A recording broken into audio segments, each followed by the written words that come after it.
এই যে দেখেন ভাই, সারাটি গাছে দেখেন রং লেগেছে।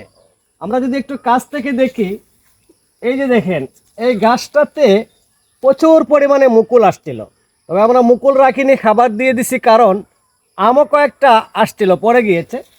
এই যে ডগাগুলা, এই ডগাগুলা যখন একটু একটু পুরাতন হবে, আরও কয়টা দিন যখন যাবে, এটাকে আমরা সায়ন হিসেবে ব্যবহার করব। সায়ন নেওয়ার জন্যই গাছে আমরা ফল রাখিনি, কারণ এবছর প্রচুর পরিমাণে আমের দেখা দিয়েছিল এই গাছটিতে। এর আগে হয়তো আপনারা ভিডিওতে দেখেছেন। তো আমরা তো শুধু আম খেলে হবে না, আমাদের বংশ বিস্তার করতে হবে, আমাদের জাতটাকে বাড়াতে হবে। এই জন্য গাছে খাবার দিয়েছি, সেচ দিছি। সেচ দেওয়ার ফলে নতুন ডগা বের হয়ে গাছটা ভরে গেছে।